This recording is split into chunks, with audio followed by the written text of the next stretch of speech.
Hello, everyone. Welcome to the 17th episode of the PokéSells official podcast. I'm here today with my newly met friend and acquaintance, Elliotdoespokemon. You may know him by the content that he does on Instagram and YouTube and all the other social media platforms. But before, let's just kick it off. Elliot, can you please can you please just introduce yourself?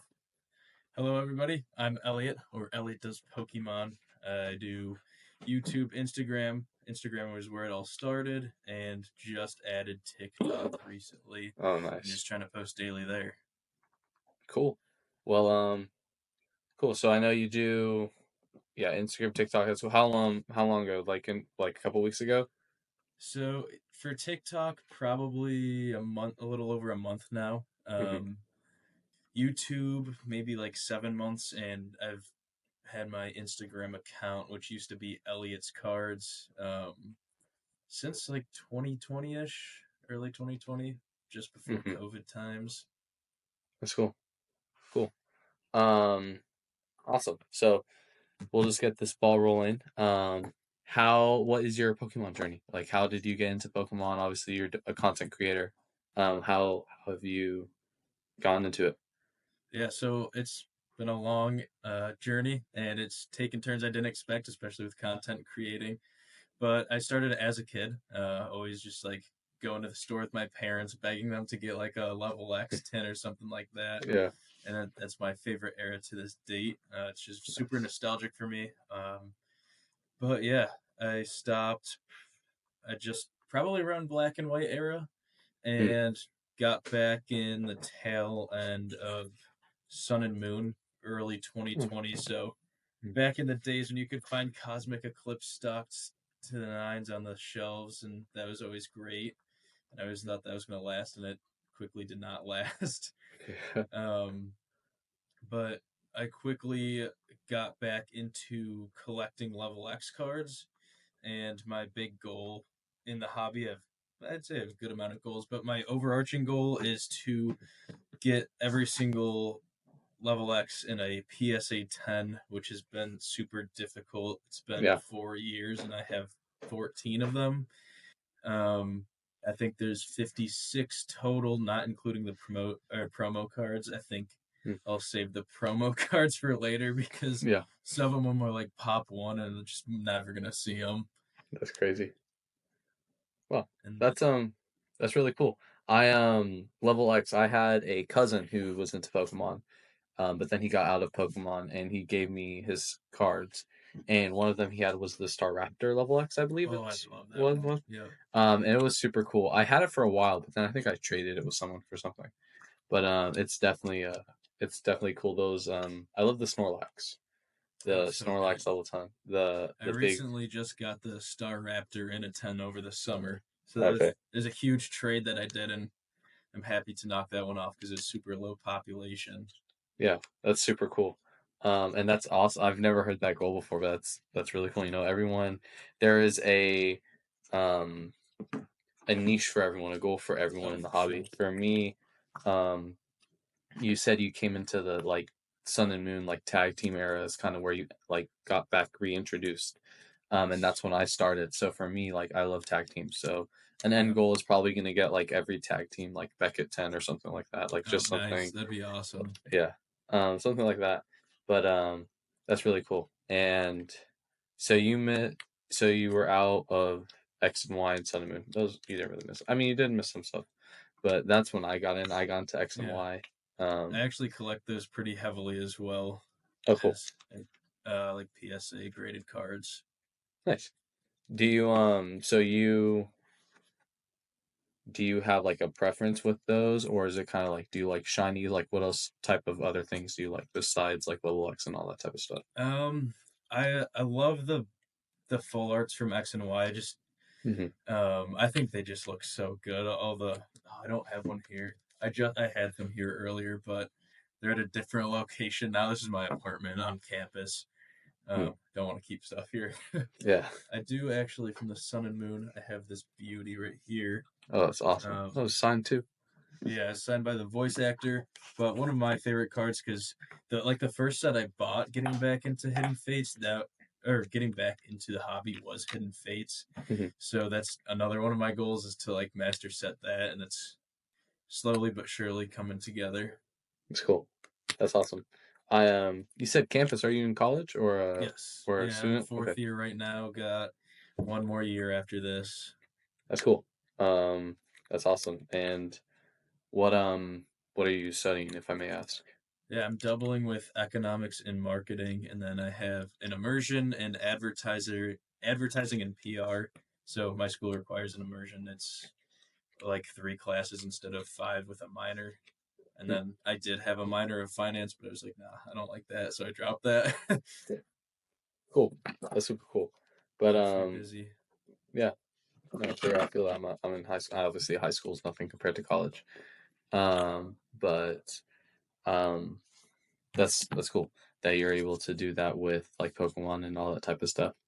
Um, it's funny because I've had so many people now ask me that, like in my friend group community, that are like going to college and stuff because they want to have a side hustle or something, and they're Yeah. texting me like, "Hey Rocco, how do you get into Pokemon selling or whatever?"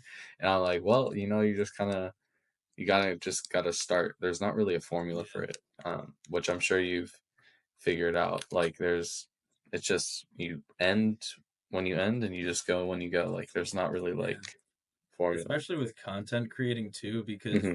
like I always felt like I wanted to do YouTube in some manner. And I was thinking about creating a golf channel because I've recently fell in love with playing golf. Well, that's cool. And um, I was at card parties staying with Shiny Vert. Known him for a few years at this point. Probably started talking a lot in like 2022. We're buying and selling with each other. So that was the first time we met each other in person, which was awesome. It was at a card party, and he was like, "Okay, you got to start a channel." And I was like, all worried about it. Like I didn't have any equipment. I was like, I don't have Hmm. any editing experience. And he was like, it doesn't matter, just start it. So I started it. I literally just did a video sitting in front of my phone, introducing and talking about myself and kind of what I wanted to do with YouTube. Hmm. And it's been crazy. And I think like the big thing is like just not trying to be perfect right in the beginning. And that's what held me back for a long time. I was like, I don't know any of this stuff, so it's going to look like trash when it comes out. But that's part of growing with the community, is like what Yeah. them watching you grow and growing with them. So it's been really cool. Yeah, no, that's true. I mean, for me, I have most of my vendor POVs are recorded on something like this. Like I have Nice. an iPhone 14. Like you just got to start. And same thing for me too. Like kind of like that. I was like, I'm already doing it, so I might as well just record it. It's kind of like my thought of it. Like I want to see, I want there to be documentation of it. When I'm, 60 or whatever, and I got my Yeah. grandkids, they're like, "Oh, Grandpa, what did you do when you were like, this age or whatever?" I'll just show them the YouTube channel or whatever, and they'll be like, "Oh, wow, that's super crazy!" And you can just see everything, all the people I've talked to, all how I've grown, and you get better at it. Like I'm sure you have like my first reels were garbage. They were like utter like Hmm. just horrible. Yeah. And now they're decent. I'm trying to get better, but it's definitely takes time. It's all it takes, but you have to start. Yeah, it's definitely a huge learning curve because I started in the summer and I could use like all the creativity I wanted and Yeah. all of that, and then I get back into the semester. I don't have time to like go through all this like meticulous filming and editing. So now Hmm. I'm like, shit. I'm sorry. Sorry. I don't know if You're fine. it's You're fine or good. not. But It's fine. yeah, so going up, get back, and I'm like, oh, what do I do? Like, I can't plan out all of this stuff and record it, and so I just went to opening packs, and that's super expensive. So I'm just excited to get back to the summer when I can just be a little bit more creative instead Hmm. of just sitting in front of the camera opening packs, which I do Yeah. love to do. It scratches that itch for sure, Yeah. but I would like to use my creative outlets a little bit more, and I'm Hmm. excited for that to come up. That's good. That's awesome. And yeah, I started doing it in the summer too. And same thing. And now I used to like do like real batches, like where I would edit in batches and stuff like that. But now it's like I wake up early, I edit my reel, I eat breakfast, and I'm out the door for school. Like Yeah, that's just how it is. And it's for me. It's like I'm happy I'm getting something out. At least like it's Yeah. not like I'm doing nothing. It might be an hour behind schedule. It might be 2 weeks behind schedule for a long form video, but it got out there eventually. And for me, that's just how that's my mindset into it. And the time will come where I'll have more free time and then other stuff. And I already have, like you said, like I'm waiting for the summer. I have like content ideas I'm gonna do, like short form content ideas and that type of stuff that I'm gonna do over the summer that I'm going to just. But it's just I can't. I mean, I could do it right now, but it wouldn't make sense because the time requirement would just take too long. Right. Yeah. I'm in the same So, boat, and yeah, I do the batch editing on the weekends and stuff, and hmm that helps a lot. But hmm now, so I also am on the track and field team, so I throw javelin. But meets for outdoor are starting to come up, so I'm scared about my time because yeah, I mean that's like an 8-hour day and just sitting outside and all that stuff. So definitely a time drain, but just gotta figure it out. yeah, exactly. Stressful for sure, but Yeah, make it happen. no, that's super true and that's valid. How there is. That's how it works, and that you just have to budget your time wisely and Oh, for sure. decide what you want. Like I told you, like I'm sorry that this got delayed, but Yeah, you're like I good. went to the gym and then it was full, so then the gym was like full, so I couldn't like use all the machines that I was gonna Ah, use, it's so I so had to wait. annoying. Yeah, I did wait like a couple minutes or whatever. You wait 2 minutes for this machine, 2 minutes for that machine, 3 minutes. Adds It up just quick. adds up. Yeah, so that's why I was like, dang it. But it's just life. You gotta figure out your Gotta time get the wisely. gym in for sure. Yeah, yeah. I enjoy doing it a lot. I started that about a year ago, and I Nice. really enjoy doing it. I It's really love it cool. too. Yeah. It's great. You said yeah. You said you throw javelins. Yeah. That's super cool. I have never met anyone who does that. Yeah, That's it's so where I live, you can't do it in high school, and I only did track my senior year. So then I kind of just like walked on to my college team and tried out a bunch of different implements, and now I'm on javelin, and that's my favorite one. We actually have my first year we didn't have a coach. Second year, the old javelin coach like volunteered, and he's very passionate and everything about it. So it's cool to see that side of it as well. And mhm. then working with him for a full year has been great. And I'm pumped to get into the season coming up Yeah, soon. that's cool. And it's marked by like how far you can throw it, right, or how fast Yep. you can throw it, or something like that. Yeah, That's it's super by cool. distance. That's cool. I that's really cool. I I'm a history guy too, so like all that like ancient Greek type stuff, or Yeah, it kind of like ties all that into. stuff. Yeah, all ties into that stuff. That's really cool. Um, awesome. So kind of more into like Pokemon. You've said you said you went to card party, right? Yes. Yeah, I went to the Cool. second one. I did not go to the first. Nice. I haven't been to one. I know was there one this weekend, I think, or these. So I think the next card party is in like June. Yeah, Um, I'm not sure about like the collecticons and stuff. yeah. No, I think there was some event this weekend. I have no idea. Um, but I'm hoping to go to that one. Oh, that'd be I sweet. Yeah, I to meet everyone and all the people. And I think my sister, she participates in like cheer competition, like national cheer. I think she has a competition in Orlando or Tampa, Oh, whatever nice. city card party is in, like that weekend. Oh, it So lines up like perfect. yeah, You it gotta ends go. up to be perfect. Yeah. So I'm really hoping to be able to make it together. But what is that the only like main like Pokemon event you've gone to, or have you gone to like local shows or I've other gone to stuff? local shows here and there. Not too many. I just usually just busy doing Hmm homework on the weekends or stuff like that. But when I can get to them, I definitely try to. The other big one was what was it? New Jersey Collecticon. hmm That was a lot of fun. That was like a month or so after Card Party too.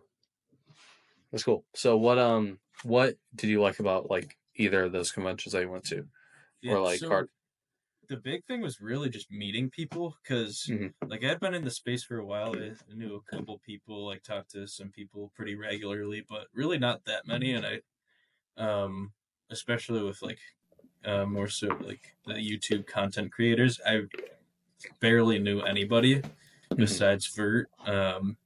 So he introduced me to a lot of those people, and it was just really nice meeting a lot of different people that I've never really known about or interacted with and all that stuff. And everybody was super nice and receptive and kind of wanting to help me along with starting the channel and all that. Yeah, that's super cool. And I've had very similar experience. And a lot of people, like, I noticed a lot of people, like, this community obviously is very welcoming. It's very, people are very interested. One guy, and this one guy knows another guy, and then this guy knows another guy, and it's just by the time, like, you just know people and you get to do, you just network easily. And yeah, that's super cool. I had a very similar story with the seller space here in Nashville. Oh, nice. I met my friend Abe. He's like one of my big partners here in Nashville, and then he introduced me to other people, and then now we have like this big selling group that we just all hang out together and that's awesome. All this type of stuff. Yeah, it's really cool. It's really fun.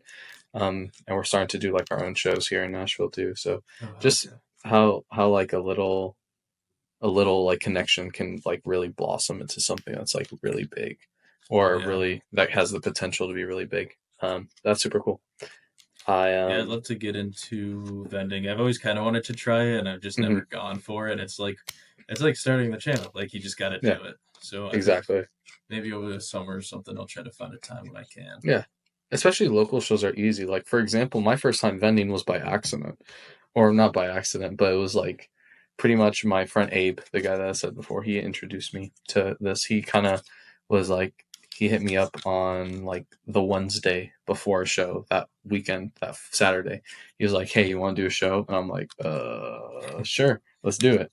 And I had like no case or anything. Like, I just brought my cards, and it was pretty much just splatted all across my little section of table.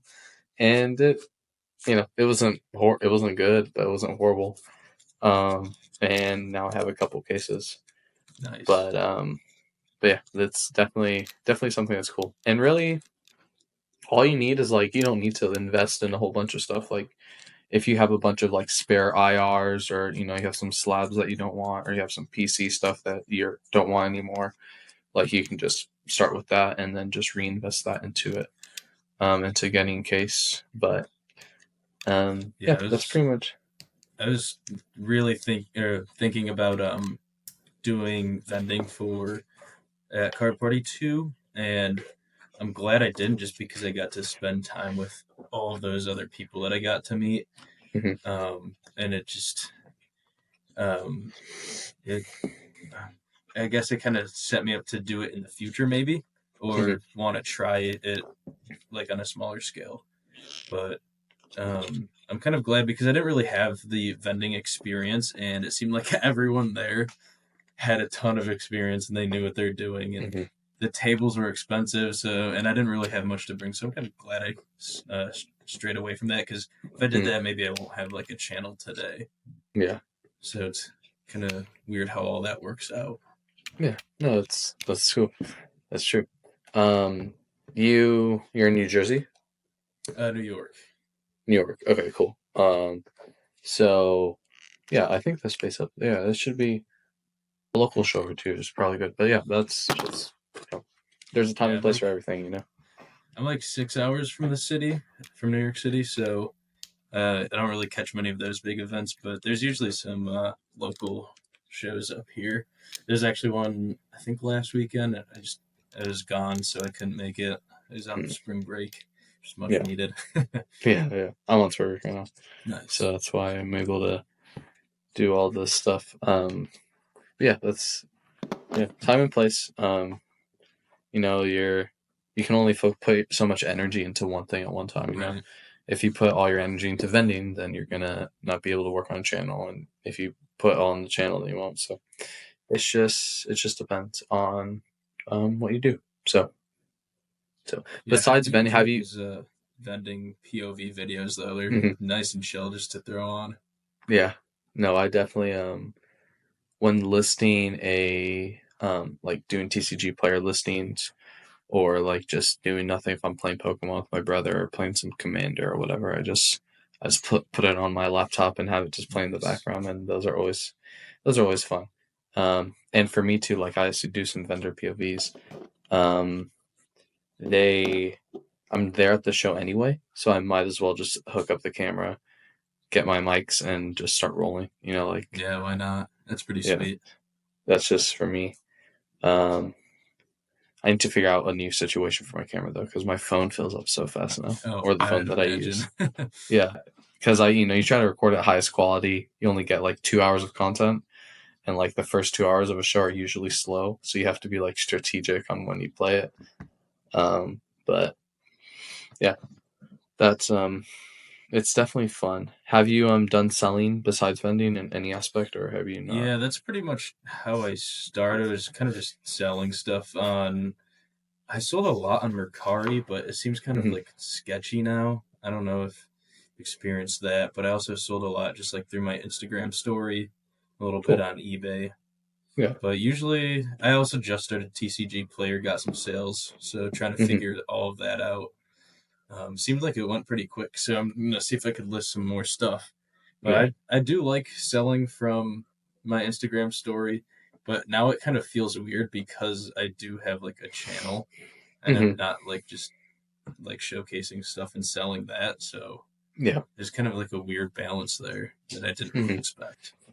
Yeah. So Mercari, I have Abe again, and some other people. He did Mercari like a couple years ago, which now I really don't know. I couldn't tell you. I haven't ventured into it. I know there's some parts of it that are shady and some parts of it are not. But I started eBay. That's what I started doing. And TCG Player I started like within not even a month ago, and it's gone crazy. It's super cool, and yeah, TCG Player does go fast. Like I think I listed my first 50 cards, right? And then you put your inventory on live, and then within the first like day I had a couple sales, and it's just like whoa. And like coming from eBay, which eBay is fee-bay, it's a bunch of fees on eBay. I think TCG Player is only like 2%. So if you're selling, like for me, since I vend, I try anything under $20. I usually put on TCG Player, and then everything over $20, I'll put into a case. Okay. So that's kind of my logic for it, because that just makes sense. You don't want a bunch of $2 cards in your case anyway, because it just, unless you have like a bunch of space. But if you don't, then just list those on TCG Player and they'll sell eventually. But it's definitely cool. I enjoy TCG Player a lot, and the shipping on TCG Player is a lot less strict, I guess, or not strict, but you can get by like putting it in a top loader, taping it up, making sure it's secure, and then setting it in a white envelope. With eBay, I had to make sure that I put it in a bubble mailer. Then I do that. Like you're spending a lot more material, and TCG Player is much more streamlined. So I've definitely really enjoyed TCG Player. Yeah, this was a big switch for me because I've bought stuff from TCG Player and gotten it, and it's like just like a card and a top loader sandwiched in paper, and I'm like, it's kind of weird. But I mean, it makes it super easy to ship out a lot of cards. From what I understand. How do you get like paid on it? Like once your card arrives to the buyer, then you unlock it or whatever. Yeah. So do you have your bank account on it? I don't think so. So there should be in the in your seller portal, there should be a payments tab, or no, put seller information, and then it should be like payment information or bank account information, something like that. And once you go into that, then you will be able to you can put your bank information. It will take 1 to 3 business days, but they'll put like 2 microtransactions, like 2 cents and 3 cents, for example. And then you'll have to put that into like you'll have to say like what was the first transaction. Say it was 3 cents. You put in the 3 cents, and the second one was 2 cents. Then you put in the second one was 2 cents. And then after that, you should be good. And they do payouts every Monday, I think. But it's sketchy sometimes because, like for example, like I had I think it's only on cards that haven't made it to their destination, because like I have had a payout for like $40, and then I had a payout for like $10, and then my next payout's like over $100. So it's like it's just weird how the payouts are, but they've all those cards sold within like 5 days, like within a span of 5 days. Okay. So it just doesn't. It's just just based on iffy. arrival, I guess. Yeah, it just comes when it comes. Just gotta trust it gets there too. Yeah. I haven't had any returns yet. That's good. Because I have I do a table for like stamps and stuff. So like if it's one top loader, one stamp. If it's two top loaders, two stamps, etc. And then if it's like a big package, I've only had like one super big package, and I sent that to through the post office. Like I went to the post office and dropped it out just because it was big. And I didn't want to get anything messed up, and you don't want to use like 11 stamps, because that's 11 other orders that you could have done. But yeah, so that's CCG Player. How was Mercari when you sold on it though? Because I'm curious. How was it good? I think it was really good. I think they've made it better, or I don't remember what. I think they might have made it worse for the seller, because I might have it flip flop, but either way, they got rid of the fees for either the buyer or the seller. So if you're buying at like $20, then you just pay $20. Or if you're selling at 20, just sell it at 20. I don't remember which way it is, but I might try to start selling graded cards on there again, because it is a good way to go. I'm having a couple submissions come back soon, so excited for that. But definitely got to get some stuff to sell. Yeah, no, that's cool. And something also a strategy I learned for eBay that one of my friends taught me was that like if you have like PSA 9s or whatever, like usually if it's a modern PSA 9, they'll usually go for raw. Put it on eBay as an auction, and usually it goes over raw price. Oh wow! So you're getting pretty much more for the card, because people auction for it. Yeah, I've been like even thinking about. I just kind of seems scummy, but cracking a 9 and just selling it as like a mint raw card. Yeah. Because I mean that if you're gonna get more for a raw card, why would you? What's the point of the 9? No, that's valid. It seems like that's happening more recently, but probably just with the more modern stuff. Yeah, no, that's in my opinion, that's valid. Like for example, I think I sold it, but I had or maybe let me get like. Did I sell it?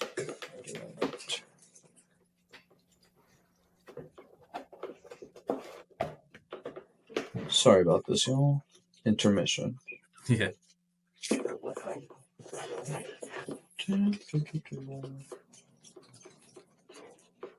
Yeah, there it is. All right. So I had this card. The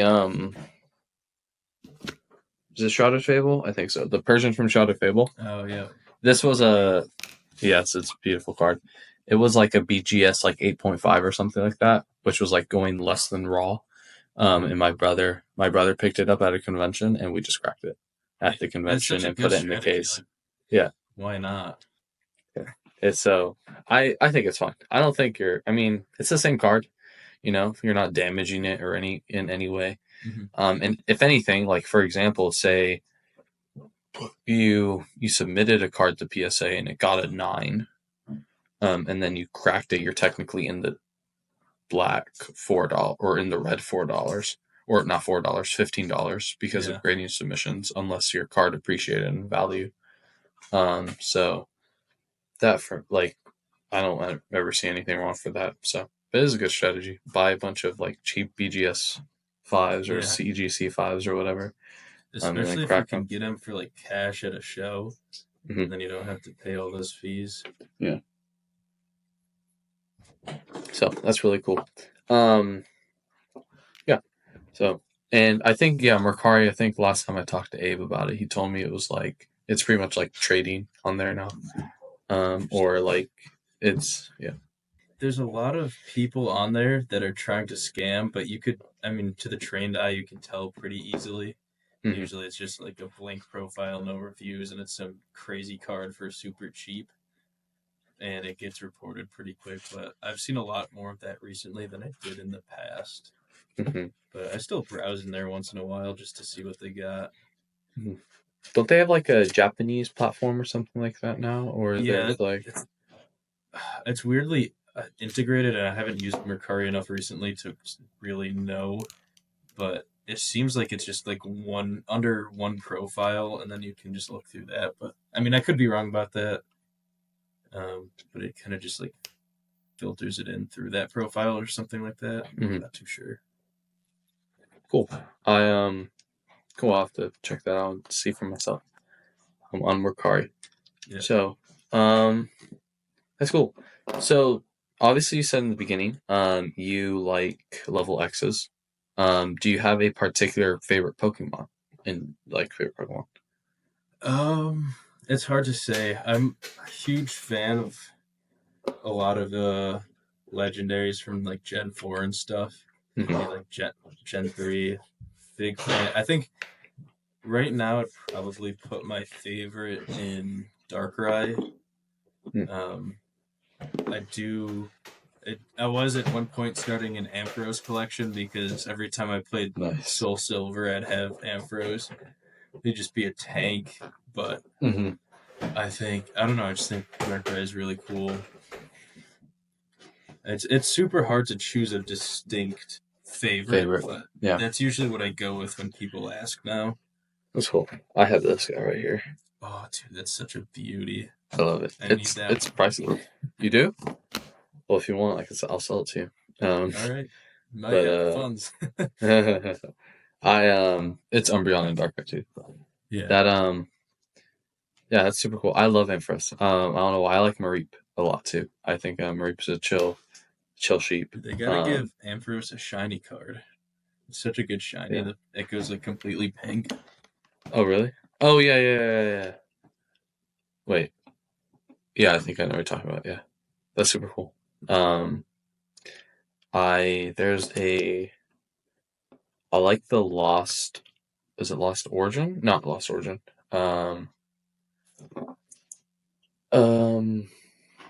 Something Lost. It's the Lost Zone one. Let me see. I can probably find it.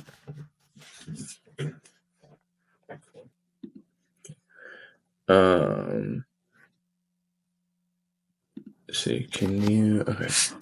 Infos. You can't see my screen, right? No. Oh, okay. Is it? Maybe.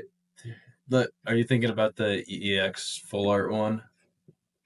No, I'm thinking of just a normal one. Oh, gotcha. This one's cool too. I like this one. See a screen. You can? Yeah. This one. I like this one. Right here. Oh yeah, that is a sweet artwork. It's cool. It also is well playable in a gym leader challenge deck, which is like this one's super cool too. That is in it's like a format. Neo Revelation one. This one? Left. Yeah. No, this one. No, this I was about to point this one out. This one's cool. It looks so derpy. Yeah. That green background just so nice too. Yeah. And apparently it's super low population as a 10, so it's hard to grade. I think it's just because of how much holofoil there is. It's easy to scratch or get print lines on. That's cool. Ampharos is one of the Pokemon I like. I like Wooper a lot too, and I like Slowpoke. Nice. I'm a big Slowpoke guy. The Slowpoke on the boat, that's just a vibe for me right there. I like. Yeah. Probably one of my. Happy with the IR selection recently, then. Yeah. I'm very happy for those. And yeah, I just love. I have a couple. I'm not like a big PC guy right now, but I do have a couple just raw Slowpokes and Woopers chilling in there. But that's super cool. So what was your first like one of those cards that was like wow, like really wow for you, like from what you have, could be. I think the first super big purchase was, I think it was the Miss Magius level X in the PSA 10, which at the time I think it was Pop 11, and I think now it's at Pop 13. Cool. Is it Geo level X? Yep. The screen. I don't really think I bought too much crazy stuff before that. This one? Yes. That's sick. Oh, tank. Oh, I guess that's not interesting. That's not a lot. Yeah.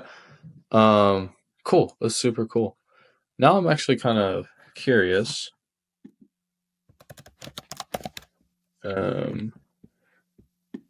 Let's see here.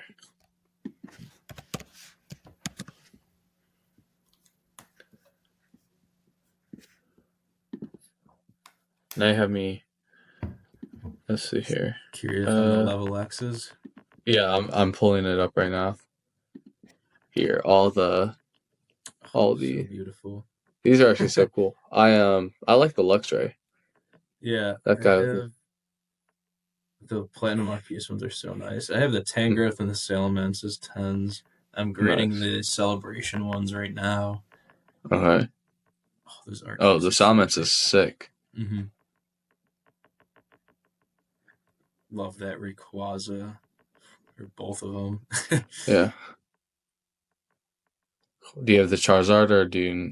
No, I have the Staraptor and Electivire, though. I have the Charizard ungraded, though. Oh, nice. It's not a 10. This guy right here. Got the Absol and Miss Magius. Nice.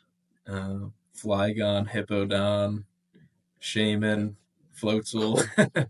Cool. Palkia. And Shaman again. Cool. My brother has like 3 in 10s, and I'm just like, can you please just hold on to those so I can buy them from you? Yeah. That's super cool. Beauties. I was actually going to buy the Mesprit from somebody, and that one in a 10 is like Pop, I think it's Pop 4 or 5. Oh, really? So super low population, and I was saving up a bunch, and he's going to let me do a payment plan. I've known him for a long time, so he's just like, yeah, I'll help you out with it. And then, so it's probably a week out from buying it, and he's like, I have it listed on eBay kind of higher than what I would actually want for it, but if it sells, it sells. And I'm like, okay, that's fine. And like a week before I was going to start buying it, so it sold. It's like, damn, never going to see that one again. Yeah. But good for him. I'm not too mad about it at all. That's cool. No, that's good. Just let me get some other level X's. Yeah. I was looking at. Cool. That's I'm sure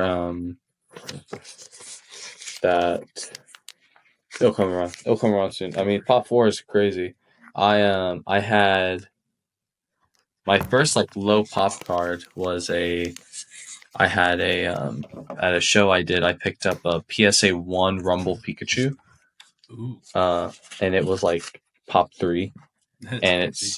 it's sold within the show. Like it's sold to some lady picked it up. And she's like, "Oh my goodness, I'm never gonna sell this. This is so cool." But that yeah, that's for me is like stuff like that. It's kind of like, okay, I know she's not gonna sell it, So for me, that's stuff like that. Low pop is cool. I love the early EXs, which was obviously way before my time, or a couple years before my time. But those are beauties. Yeah. Let's see. I'm gonna share screen. Honestly, again. I think my favorite of those is the Whale Lord from Sandstorm.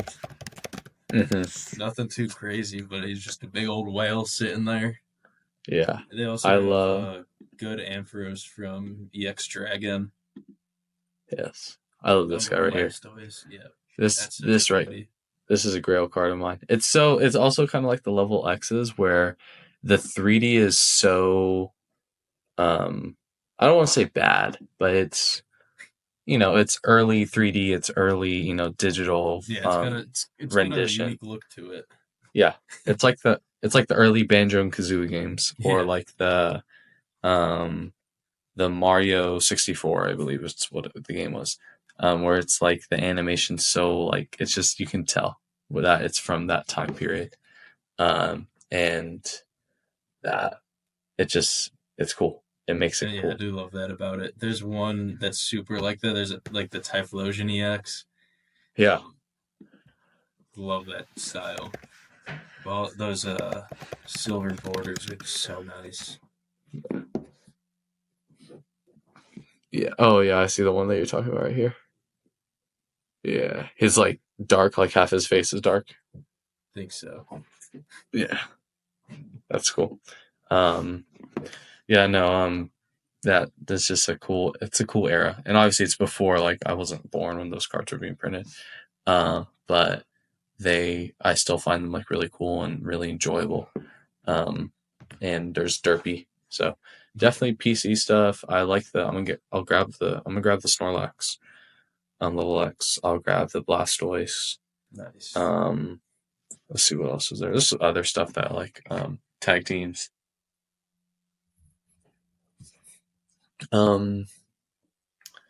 There's there's this awesome. Speaking of, there's a Steelix. My friend has it in a 10. It's in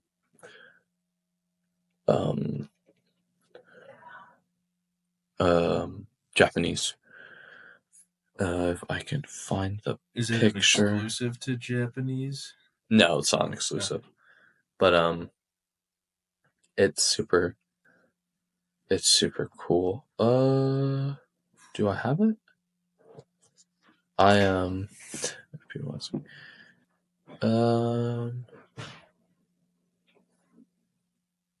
Yeah, here it is. It's e-readers. Oh, dude, that's such a good card. Such good artwork. So it's just so awesome. It's so beautiful. That older style of art. Yeah, the e-reader stuff is cool. Yeah, e-reader era had great artwork. E-reader's Blastoise I like too. The one where he's kind of just chilling on he kind of looks like a shark. Yeah. He's just in the water. But that's super cool. You have good taste in Pokemon cards. I think. Thank you. I appreciate it. I have a, like I said before, there's something for everyone. I remember last card show I did a couple weeks ago, there was a guy who was collecting every single VMAX ever printed. Oh, wow. And I was like, wow, that's like, yeah, I've never ever seen that type of, he showed me, he's like, yep, this is my binder with every single VMAX, like ever printed, like in order of printing. I was like, that's cool. Crazy. Yeah. And that's something that, is not, you don't think is going to be crazy. Like it's excuse me. It's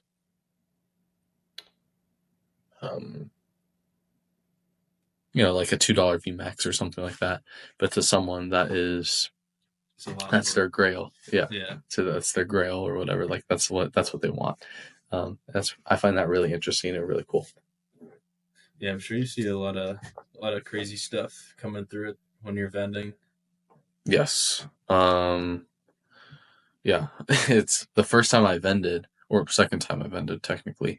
Because you start, you watch a Bulbasaur, and you watch, Jar Chomp, and you watch all these people, and they're like, oh yeah, it's my Moonbryon, that's my stuff, and you're like, oh my goodness, like if I ever saw one in real life, and then I went to a show. I run a show, like I said, I run some trade days with some friends here, and one of my friends, his name's Jackson. He's an older guy. I've had him on the podcast. He's a good friend of mine in the space. He had a couple ponchos, and I was like, "Wait, are these are these real?" And he's like, "Yeah, there's ponchos." Awesome. And I was like, "What? Like these things are actually in the wild? Like these aren't in like some far off land called Collecticon or whatever?" And he's like, "No, these are real." And I was like, "Goodness, like that is crazy." Yeah, that's one that I wish I got into a little earlier with ponchos. Yeah, I am way out of reach for me right now, though. Yeah, in due time. They are. I find them cool. They're not like, for me, I just see them as the monetary value. No, they're like a blue chip stock or something like that. They're and someone that I had on the podcast that does collecticons, he kind of told me that he's like high end people. That's what they trade with. They trade ponchos in for raw. They'll trade raw in for ponchos. Like it's just kind of like bargaining chips, kind of for people. Which honestly, that's cool. Like that that's kind of what I do with my slabs sometimes too. I train it to raw if I need to fill up or something like that. But imagine doing that, with like a 10 grand black poncho or something Yeah, like that. It's that's just like, insane. yeah, just wow, it's crazy Yeah, stuff. I do that sometimes as well. I'm like, it may as well just trade the slabs for raw. It's easier than trying to Hmm. liquidate the slabs sometimes and then Yeah, buy the raw. yeah, and then your So, raw might appreciate right. and stuff like that. So, yeah, that's super cool. Being a college student, this kind of just popped into my head. How is that like? Is Pokemon popular on your college campus, or like do people know who you are? I guess type of thing. Um, I know people like on the track team do just because found out and whatever. Um, and they're pretty supportive of it, which is pretty cool. I actually helped Hmm. buy some stuff for my friends Hmm. and sold them some cards, and they're hoping to grade with me soon, so I'm going to get some cards out for them. Hmm. Um, as for people, I'm still probably a little too small for people to recognize me on campus, Mm-hmm. but I'd say like I'm at a tech school, so definitely a lot of people into Pokemon. There's Pokemon clubs and everything. I've Oh, really? never had time to dive into that. I think they're more so for playing the game, and I've tried Mm-hmm. that before, and I'm completely ass at it. Especially like um, my brother-in-law's brother. He was teaching me how to play because I was playing like on Pocket, and he's like, "Yeah, it's pretty much how it was when Pokemon first came out." Mm-hmm. But now we were playing with like Scarlet and Violet cards, and it's like you could do like 12 different things in one turn. I was like, I'm never Mm-hmm. gonna learn this. Yeah, no, that's true. That I come from competitive Pokemon. Oh, nice. Uh, but which is why I think I've done well in TCG player. Because I just know, like my brother and I, we know the competitive market so well. We're like, okay, Oh, this that's card's cool. gonna go up, this card's gonna go down. We made a call. A very popular deck, or was popular, was called Regidrago V Star. And we made a call. They were in a dollar bin at a store, and we're like, these are going to go up within the month because this deck's starting to gain traction. And like within 2 weeks of us buying the cards, they went to like $7. Oh, that's So awesome. like it's That's just great insight to have. yeah, Because even on the shorts, like usually when I go through like the uncommons and commons, I'll just put like a random number in because it yeah, takes a while to look everything up. And then yeah, people will comment like, "Hey, this card's actually like $2." I'm like, yeah, "Oh, cool." yeah. That's I've done that too when I did some pack opening stuff. Where you just put 3 cents, 3 cents, 4 cents, five Exactly. cents, like 6 cents or whatever. But yeah, no, competitive stuff is definitely fun. It's a whole different market. You know, but it's crazy. One of And I my enjoyed it. high school track teammates, he actually was going to Worlds for Pokemon, and Oh, I really? was like, dude, that is so cool. I have no Yeah. idea how to play, but I think he was I think he was at Hawaii and Japan. Um, because he did offer to sell me the promos, and I was like, still don't have that much money. Wish Dang. I did. They weren't the staff, but they're still stamped. Yeah. I ended up getting my hands on a couple through another person, but it was just cool to see that he was there. Yeah. No, it's super cool. That it's definitely a feat. My brother, he wanted to go to Worlds. We haven't like done the whole trek yet. But that's super cool that he was able to do that. Um, and yeah, it's definitely a journey. It's definitely a different side, which I enjoy doing. From time to time. That's what if we have a free Saturday afternoon or something, we'll do that. But that's super cool. That Yeah, I'd love to try and get into the competitive side a little bit more. Mm-hmm. But you're right with it being like complicated and stuff like that. You know, there's like 12 things you can do in a turn, which is for standard at least. You know, I think my brother and I weren't really satisfied with that, so we play other formats that are like super crazy. One of them is called like Gym Leader Challenge, which pretty much is like you're a gym leader and you choose one type. So let's just say I build my whole deck with fire cards. And you're limited to one type, and then you can only play with one of each card except basic energy. Okay. So everything's like super limited. That seems like it'd be fun. Yeah, it's pretty much like Commander, if you know what Commander is, but for Pokemon cards, and it's cool. It's fun. It's complex. And yeah, it's awesome. My brother also loves control decks, which are like even more complicated. So it's fun to. It's not fun to go against him, but it's fun to see him think he'd use his brain like crazy. It's like chess for him. Yeah. So, but I feel like that's something where, I mean, I guess I'm not familiar with it, so I could be completely wrong, but you more so have. Okay, I just lost my complete thought there. But I just, what was I thinking? More so having an understanding just for how the cards work. mm-hmm. Definitely not where I was going because that just makes sense in general. Yeah. Yeah, I just lost my train of thought there. So sorry for that one. no, you're good. You're all good. It's fun. And even like getting like starter decks and stuff like that is chill. It's not Do you use the decks that they sell in stores ever? Excuse me. No. Not really, no. There's some stuff like if you're gonna buy a deck in store, there's like the Charizard decks, you know, like the one where it shows like it's like 6 cards in the front. Those are usually good because those are usually tailored to more like actual competitive decks.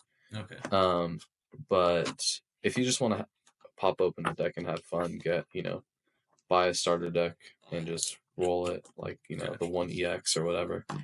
But if you want more real taste, definitely get one of those like I think they're called like it's not Build and Battle, but it's like Battle Academy or something like that. Yeah, I don't know, something like that. One that no one wants to buy in stores. Yeah, really. yeah. So those will usually be good for beginners. But cool. I obviously you've had a lot of memories. You've been in the game a long time. What have been some of your favorite memories in Pokemon? So I mean, going way back, I remember opening black and white legendary treasures in the back of my dad's car and pulling the Meloetta EX Radiant collection. And that's definitely one of my favorite sets of all time. But recently, it's just been meeting people in the space and how accommodative people have been and helpful. Yeah, that's true, and that like attests to what we said in the beginning, where you're kind of like the community's so welcoming, and that's cool about back of your dad's car. That I've had that with my early X and Y, early Sun and Moon cards. Just opening in the back, sticking it in the, you pull an EX and you stick it into like the cup holder or whatever, and it like just completely demolishes it. Yeah. But it's just like, that's where you got to start. Everyone starts somewhere, and that's super cool. In New Jersey, collected counterstand with some creators, and not sure if you know Chris Klein, but he brought us a bunch of just packs to open, and he ended up bringing these Diamond and Pearl Great Encounter blister packs that were like $250 a piece, and we were playing some mini golf. He's like, if you guys get a hole in one, you get one of these packs. So on the very last hole, I hit a hole in one, I think it was the last, maybe the second to last, but hole in one or something like that. And I was so happy because I was like, I get to open one of these again. I haven't opened like Diamond and Pearl in so long.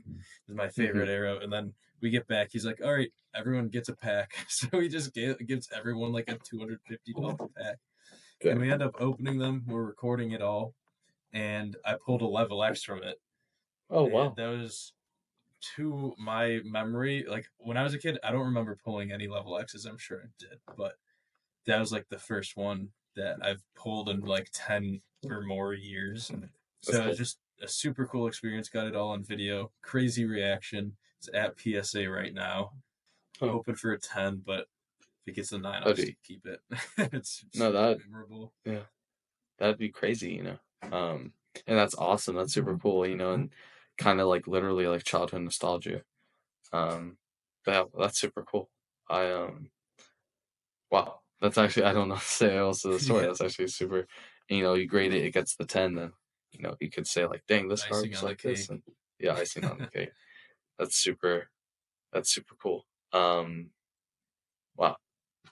So cool. I don't really have anything else. Like usually anything, like if there's anything else you'd like to talk about, any before we can do closing thoughts or whatever. We talked a lot about just enjoying the game, you know, just starting, which is really true. Oh, here. What would be your piece of advice to people that want to, you know, start their own channel and stuff like that? Yeah, like I said before, it doesn't have to be perfect. The community wants to see and grow with you. So as you grow, it just ingrains you more with that community that you're building. Stay consistent. Try to post on a regular schedule so people expect when you're posting, even if it's like not the best video, just try to get one out. And I've had to do that a lot this semester. And if just do what makes you happy in the space, if it's competitive play, talking about investing, grading cards, opening packs. Because I know a lot of people when they think about Pokemon YouTube, it's like opening packs and it's like, oh, that's super expensive. But you don't have to just do that. You can just talk about recent news and all that stuff. There's a lot more that you can do. And try to network as much as possible. It's great meeting new people, and I've enjoyed this a lot. So I'm glad you reached out. Oh, of course. I just I enjoyed it too. I had a blast. Just that's what I want to do, you know, network and just continue to meet people. You know, and you never know, you know, and now I know, you know, if I go to card party, I see him like, oh yeah, what's up? Like we talk, you know, and we've had a conversation, we've had a ice breaking, you know, it's not just awkward like like, you know, like it's just like, hey, what's up? Like, you know.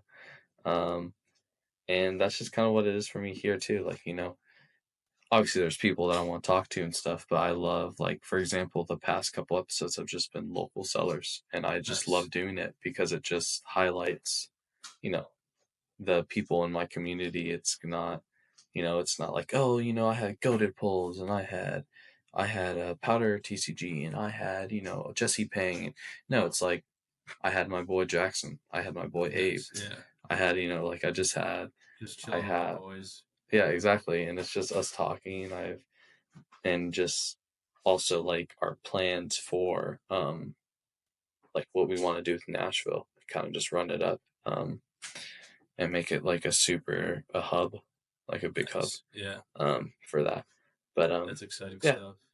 I also see you have a card prison binder back there. I do. Have you had Rock on? Yes, I have had Rock on. Oh, that's awesome. Yes, we have. Yes, he's great. He was my 4th guest on the podcast. Oh, nice. And I'm the only. Well, I don't know if I'm the only one, but I'm a Card Prison affiliate. I do not have a code, but I have a couple on eBay. So if you guys need Card Prison binders, go check out the eBay. These guys, which are the black ones, are sold out. So these guys are limited edition. I have 3 of them. So I'm, you know, holding on to my Card Prison investments. I have a deal with Rock. But yeah, I have had him on. He's awesome. I was trying to get a card prison binder. They were all sold out. I DM'd him. I was like, dude, how do I get one of these? They're sold out. He's like, I'll just send you one. I'm like, no, you're not gonna just send me one. I gotta pay you. He's like, no, I'll just send it. So he just sent me one. Super Yeah, kind. Like he didn't have to do that, but exactly. he's Yeah. he's the chiller. He is the chill guy. He's the coolest guy. His content's great. Yeah. When I wake up and I see my Rock Sandy video, I'm like, oh my goodness, it's great. It's a Yeah. good day. But yes, I enjoyed Card Prison. I haven't sold any yet, but I just have them on here. Nice. You know, when they blow up and become, very very popular, I'll have the couple I've sold. But yeah, I yeah, I can't wait to meet him, and I can't wait to meet like so many other people once I like in person, and just have a good time and goof off and just talk about Pokemon and do podcasts and all that type of stuff. But yeah, that's super cool. Do you have any closing thoughts or anything, or just kind of you kind of hit it, but well, yeah. This has been great. I do appreciate you having me on a lot. It was great to meet you. Yeah. And hopefully we'll get in touch in person at some point at a show or something.